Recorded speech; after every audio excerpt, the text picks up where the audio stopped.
Hati-hati dengan Yahudi. Karakter asal Yahudi itu satu, mereka suka memalsukan nasab. Yang kedua, mereka kalau nggak bisa menang di depan, pakai racun.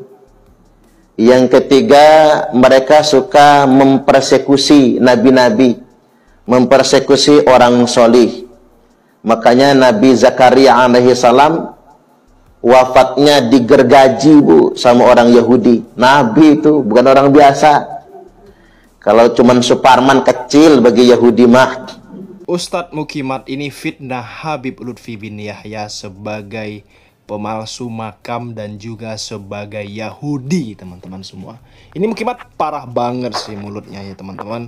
Fitnahnya sangat keji dan kejam sekali terhadap para habaib. Mari kita lihat videonya terlebih dahulu.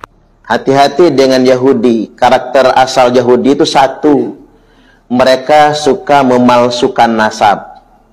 Yang kedua, mereka kalau nggak bisa menang di depan, pakai racun. Yang ketiga, mereka suka mempersekusi nabi-nabi, mempersekusi orang solih. Makanya Nabi Zakaria alaihi salam wafatnya digergaji, Bu, sama orang Yahudi. Nabi itu bukan orang biasa. Kalau cuman Suparman kecil bagi Yahudi mah. Ini Nabi Zakaria. Nabi Yahya dibunuh, Nabi Yesaya dibunuh, Nabi Uria dibunuh, Nabi Yeremia dibunuh. Karena Nabi itu ada 124.000 jumlahnya. Cuman yang wajib kita imani 25 Nabi dan Rasul. Jahat, Yahudi itu jahat banget. Mereka juga suka merampas suatu bangsa. Maka wajar kalau Palestina mereka rampas. Dan mereka itu suka memalsukan kuburan. Makanya di Palestina ada 3.000 lebih makam palsu, makam keramat atas nama leluhur Yahudi. Mereka juga suka menghalalkan segala cara untuk mencapai tujuan. Dan mereka suka mengaku sebagai wali-wali Allah. Dikit-dikit ngaku wali, dikit-dikit ngaku kekasih Allah. Kadang-kadang mereka juga mengaku anaknya Allah. Nah, itulah kebiasaan mereka. Keterangan dari Rasulullah Shallallahu Alaihi Wasallam ini gambaran tentang jahatnya Yahudi. Yakni diriwayatkan dalam kitab Sahih Muslim dari Abi Hurairah radhiyallahu an, beliau berkata, dalam perang Khaybar setelah Nabi Shallallahu Alaihi Wasallam menyelesaikan atau memenangkan perang Khaybar. Ya. Maka ketika berkumpul betapa kagetnya Nabi. Lantas beliau bersabda, faqala Rasulullah sallallahu alaihi wasallam ijma'u li man kana hahuna minal yahud. Kata Nabi, kumpulkan oleh kalian siapa-siapa saja di sini yang ia orang Yahudi. Maka kemudian fajumi'u lahu, para sahabat mencari dan mengumpulkan orang-orang Yahudi yang ada di sana. Kemudian faqala lahum Rasulullah sallallahu alaihi wasallam, lalu Nabi bersabda kepada orang-orang Yahudi yang sudah dikumpulkan tersebut, inni sa'ilukum an syai'in, sesungguhnya aku hendak menanyakan sesuatu kepada kalian semua.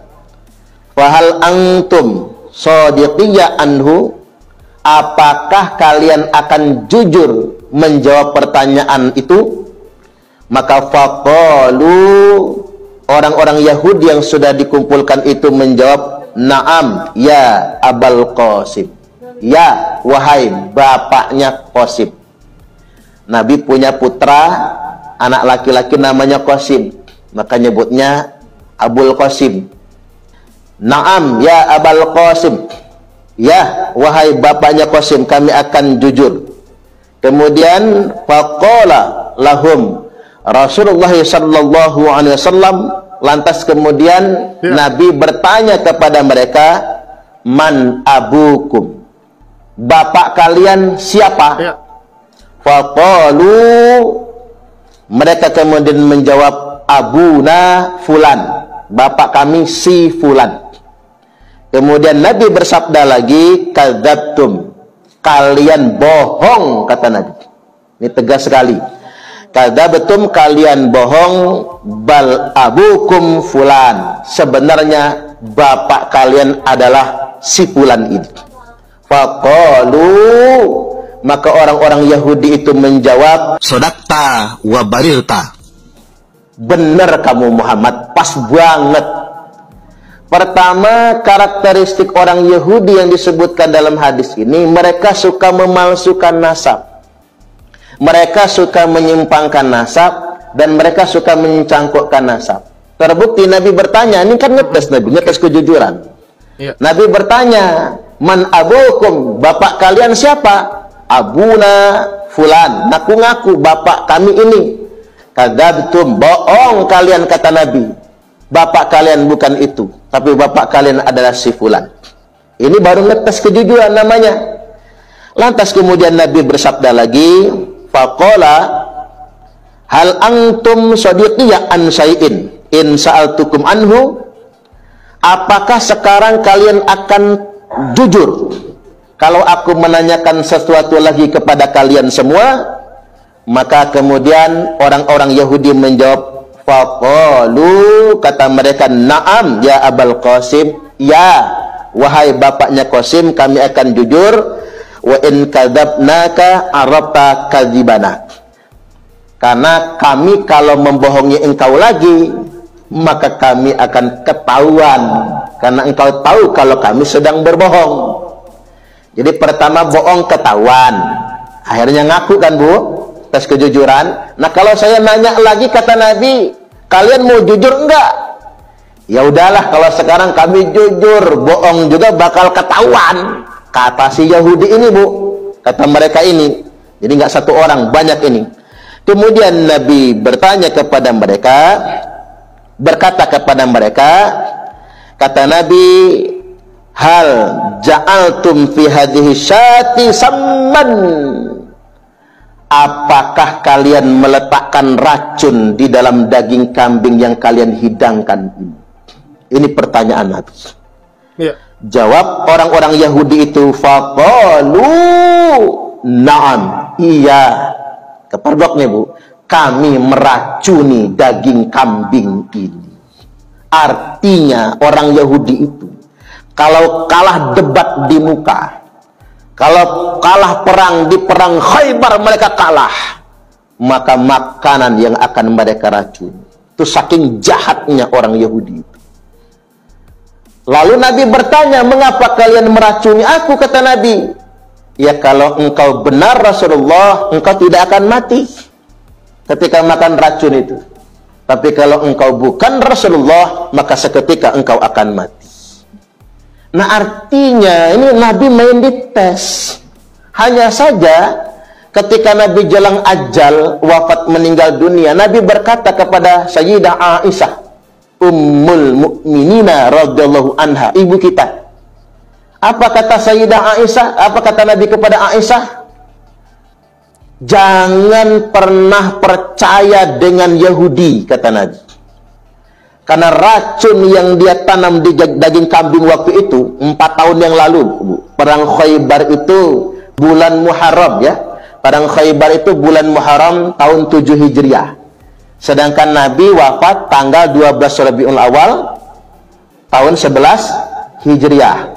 7 ke 11, 8, 9, 10, 11, 4 tahun lebih dikit dari Muharram ke Rabiul Awal soalnya. Jangan pernah percaya, kata Nabi, dengan Yahudi, karena racun yang dia tanam di daging kambing 4 tahun lalu, sakitnya masih terasa hingga saat ini. Aku nggak mati itu, kata Nabi, karena memang belum ajal. Nah ajalnya sekarang. Nggak lama dari Nabi berujar sedemikian rupa, beliau wafat meninggal dunia di hari Senin tanggal 12 Rabiul Awal. Nah ini yang mesti kita ketahui, saking jahatnya Yahudi. Dan harus diwaspadai, racun itu ada macam-macam. Kalau cyanida begitu dimakan tepak mati. Ada racun itu kayak racun tikus, begitu dimakan kelepek-kelepek mati.